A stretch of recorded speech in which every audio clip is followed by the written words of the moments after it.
Welcome to all of you. तो आज की जो हमारी डिस्कशन है वो है assessment number 12, number of isomers obtained by monochlorination of 2 methyl butane.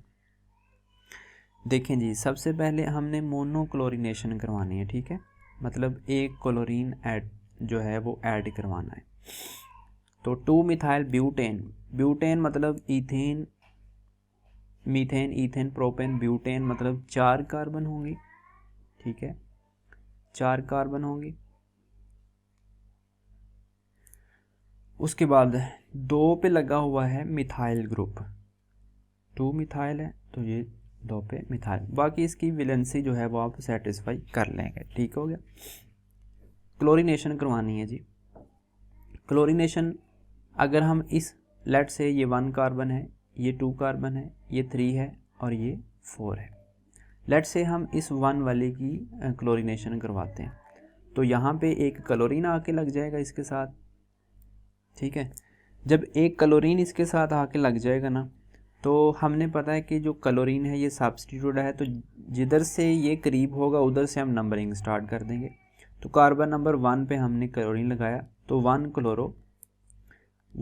Chloro 2 methyl butane बन गया, ठीक है। अब दूसरे नंबर पे अगर आप इसकी करवाएंगे ना, इस वाले की क्लोरीनेशन इस कार्बन की, तो सेम वही प्रोडक्ट मिलेगा जो हमने अभी 1 क्लोरो 2 मिथाइल ब्यूटेन, वही बनेगा अगेन। अब आगे चलते हैं थोड़ा, इस वाली कार्बन 2 की करवाते हैं। जब यहाँ पे आगे क्लोरीन एक लग जाएगा तो क्या बनेगा, 2 क्लोरो 2 मिथाइल ब्यूटेन, 2 प्रोडक्ट हमारे पास बन गई। उसके बाद इस वाले की करवाएंगे तो इधर क्लोरीन आके लग जाएगा, तो हमें पता है कि हमने नंबरिंग किधर से स्टार्ट करें, जिधर से क्लोरीन को लेस नंबर मिले।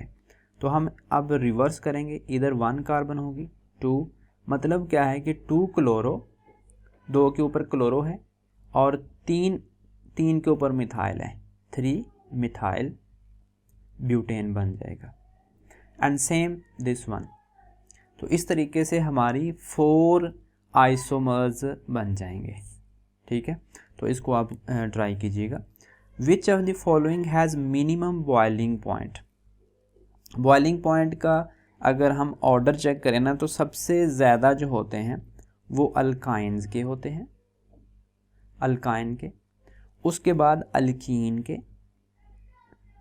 उसके बाद अल्कीन के, फिर उसके बाद हमारे पास एन अल्केन के होंगे, यानी स्ट्रेट चेन जो होंगे, और उसके बाद हमारे पास क्या होंगे, जो ब्रांच चेन होंगे, ब्रांच चेन अल्केन होंगे।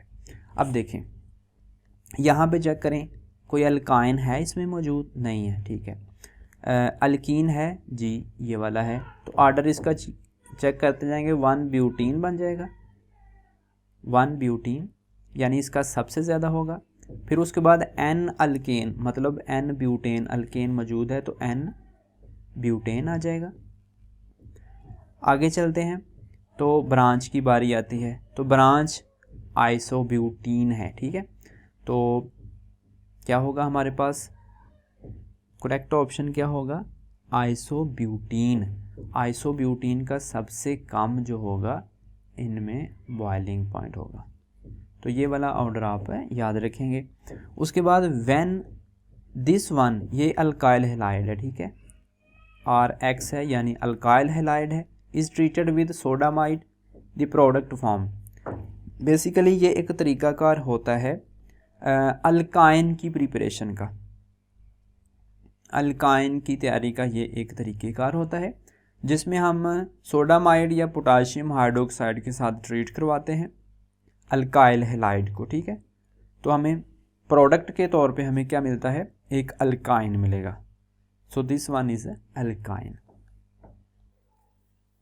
तो नेक्स्ट है हमारे पास, which type of isomerism shown by 2,3 dichlorobutane. देखें 2,3 डाइक्लोरोब्यूटेन मतलब 4 कार्बन है, तो हम ड्रा करते हैं ये वाला एक स्ट्रक्चर बनाते हैं इसका। हम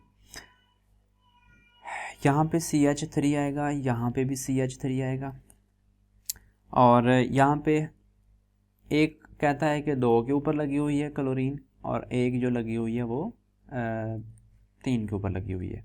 नंबरिंग स्टार्ट कर लेते हैं 1 2 3 एंड 4, ठीक है, ब्यूटेन बन जाएगा। अब इसका जब हम लेते हैं ना, इसका मिरर इमेज बनाते हैं, मिरर के सामने रखते हैं, तो हमें क्या मिलता है, हमें ये वाली साइडें जो होती हैं हमें पता है कि मिरर के साथ ही हमें मिलती हैं, ठीक है। तो जब इसको हम रखेंगे तो मिरर के साथ ही हमें क्या मिलेगा, हाइड्रोजन भी मिल जाएगा उधर ही और क्लोरीन भी उधर ही। बाकी चेंज क्या होगा, यहाँ पे हाइड्रोजन, यहाँ पे क्लोरीन, और यहाँ पे भी मीथेन, यहाँ भी मीथेन। अब यहाँ इसको उठाकर अगर सीधा का सीधा आप इसके ऊपर रखेंगे ना, तो ये non super imposable mirror image है। क्या है, non super imposable mirror image, यानी क्या है कि इसमें सिमेट्री नहीं है, ठीक है, ये पूरे का पूरा एक दूसरे में फिट नहीं आता। जैसे कि हम एक बाल को कट करते हैं ना, इसको सेंटर से कट करके एक दूसरे के ऊपर रखें तो बिल्कुल फिट हो जाती है, लेकिन इंसानी हाथ जो हैं, अगर एक हाथ को दूसरे के हाथ के ऊपर रखेंगे तो वो non super imposable mirror image है, क्योंकि वो अनसिमेट्रिकल है। तो इस वजह से जो निकल के आता है हमारे पास आइसोमर, वो उनको हम क्या बोलते हैं, ऑप्टिकल आइसोमर्स बोलते हैं, ठीक है। उसके बाद एक और भी तरीक़ेकार है कि यहाँ पे जो कार्बन होती है उसके पास 4 डिफरेंट ग्रुप लगे होने चाहिए। तो यू कैन सी कि हर एक ग्रुप जो है वो डिफरेंट है कार्बन के ऊपर, तो ऑप्टिकल आइसोमरिज्म ये शो कर सकता है। The reaction intermediate form by homolytic cleavage. Homo का मतलब होता है सेम। देखिए अगर हमारे पास होमोलिटिक क्लीवेज होता है ना, तो लेट से ये मीथेन है और ये कोई हाइड्रोजन है, जब इसका होगा तो ये यहाँ से टूटेगा तो इक्वल यानी कि इनकी ना क्लीवेज होगा, यानी मीथेन अपने जो इलेक्ट्रॉन शेयर किया हुआ था वो लेके चला जाएगा, इसी तरह हाइड्रोजन का जो था वो अपना लेके चला जाएगा, यानी इक्वल डिस्ट्रीब्यूशन हो जाएगी इलेक्ट्रॉन की। तो इस सूरत में हमारे पास क्या बनता है, फ्री रेडिकल बन रहा है। अगर आप देख रहे होंगे तो हमें फ्री रेडिकल मिल रहा है। लेकिन दूसरे केस में जब हेट्रोलेटिक होती है ना, हेट्रोलेटिक होती है तो वो क्या करता है कि जो क्या बोलते हैं कि ज़ोरदार होता है, ताकतवर होता है, वो सारे के सारे बांड में जो 2 इलेक्ट्रॉन मौजूद होते हैं ना, वो दोनों के दोनों लेके चला जाता है। तो उस केस में कार्बोकेटाइन पॉजिटिव बन सकता है या नेगेटिव बन सकता है, यानी उस वक्त आयन्स बनेंगे। इसलिए हम हाइड्रोलिटिक क्लीवेज को आयनिक क्लीवेज भी बोलते हैं, ठीक है। तो ये कोवेलेंट क्लीवेज हो गया। होमोलिटिक क्लीवेज क्या हुआ है, कोवेलेंट है, क्योंकि जो एक एक बांड उन्होंने शेयर करके बांड बनाया हुआ था कोवेलेंट, वो एक एक लेके ही जुदा हो गए हैं। तो यहाँ पे चेक करें तो कार्बीन ये भी नहीं है, कार्बोकेटाइन भी नहीं है, carbon ion, none of these आएगा, क्योंकि यहाँ पे बनना है फ्री रेडिकल।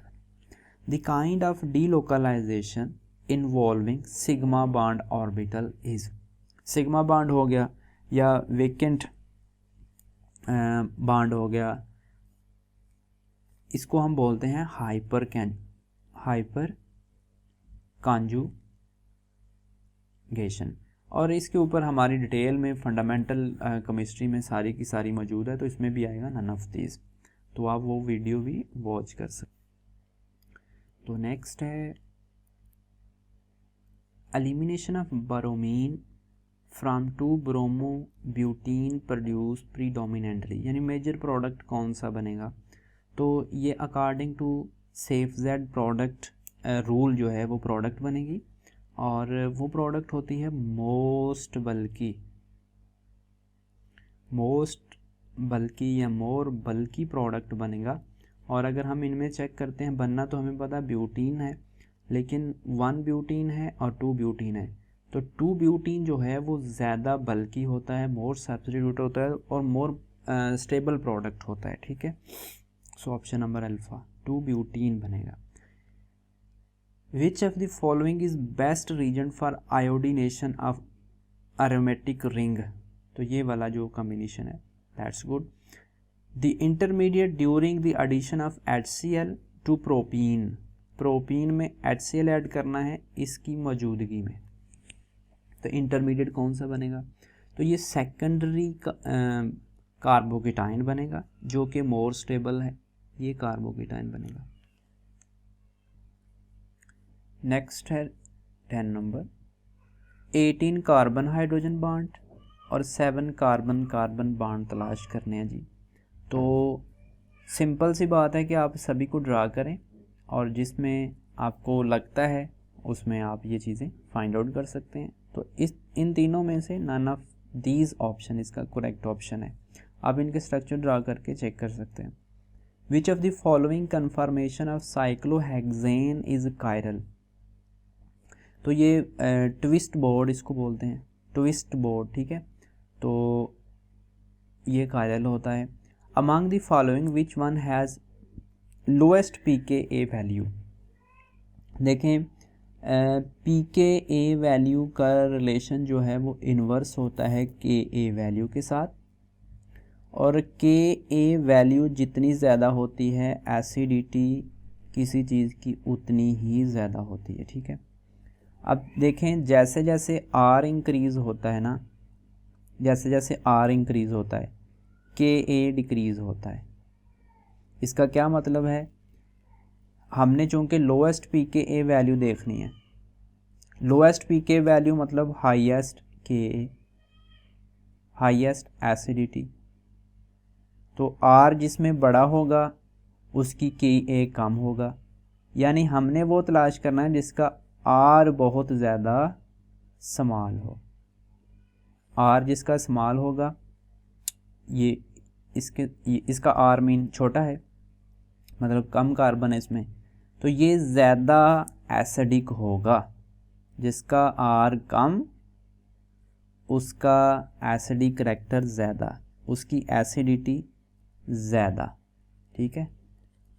क्यों, इनडायरेक्टली हम बात कर सकते हैं कि इसका Ka ज़्यादा है, ठीक है, और Ka का इन्वर्स रिलेशन है pKa के साथ, इट्स मीन कि इसका Ka मिनिमम है।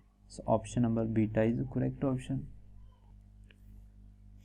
नेक्स्ट है when propyne is treated with aqueous HgSO4 in the presence of sulfuric acid the major product form। याद रखें ये FSC में ही है, मौजूद है।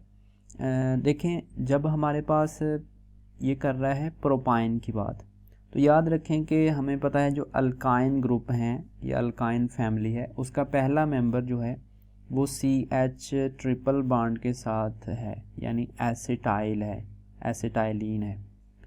ओनली दिस वन, जब इसको यही कंडीशन रख के ट्रीट करवाया जाएगा ना aqueous HgSO4 and sulphuric acid की प्रेजेंस में इसको, तो ये हमें विनाइल अल्कोहल देता है।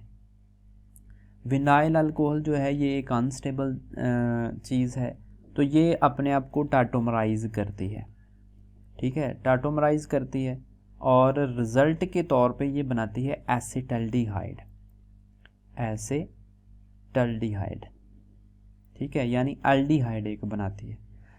इसके बाद जितने भी हमारे पास अल्काइन फैमिली के मेंबर हैं ना, इसके बाद वो प्रोपाइन है, ब्यूटाइन है, पेंटाइन है, कोई भी है, उसको आप इन्हीं कंडीशन में ट्रीट करवाएंगे। जब इस कंडीशन में तो आपको कीटोन ही कोई ना कोई मिलेगा, ऑलवेज आपको कोई ना कोई कीटोन मिलेगा, ठीक है। तो इस वाले केस में हमारे पास एसीटोन मिलेगा।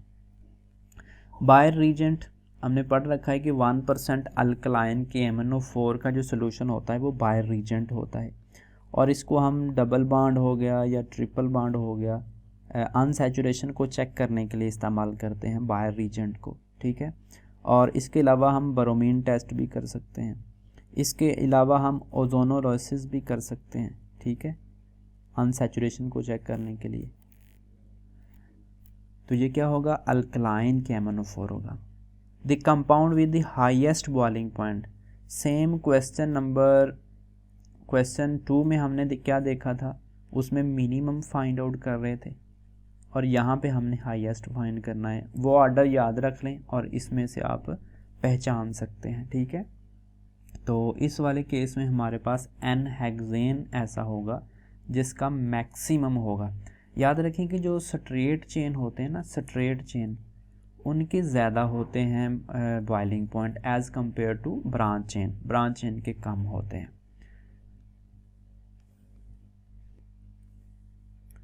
तो नेक्स्ट है what is the use of light naphtha. Light naphtha को हम नॉन पोलर सॉल्वेंट के तौर पर इस्तेमाल करते हैं। The reaction condition leading to best yield, यानी कहता है कि हमें इथाइल क्लोराइड जो है ना वो अच्छा खासा बनाना है, ठीक है, ये हमें मेजर प्रोडक्ट चाहिए। व्हेन ये क्या है, ईथेन है यानी अल्केन है, ठीक है, ईथेन है तो इथाइल अल्कोहल बनाना है, इथाइन क्लोराइड बनाना है ईथेन से व्हेन ट्रीटेड विद क्लोरीन। ये तो हमें पता है कि ये लाइट की प्रेजेंस में रिएक्शन हो सकता है, ठीक है, क्लोरीनेशन हो सकती है अल्केन की। अगर कहता है कि हम एक्सेस में ये वाला इस्तेमाल करेंगे ना, एक्सेस में ईथेन इस्तेमाल करेंगे तो फिर हमें ये वाला प्रोडक्ट मिलेगा, ठीक है, इथाइल क्लोराइड मिलेगा। लेकिन अगर हम इसको एक्सेस में लेते हैं ना क्लोरीन को, तो हमें डाइक्लोरो और ट्राइक्लोरो मिलेंगे।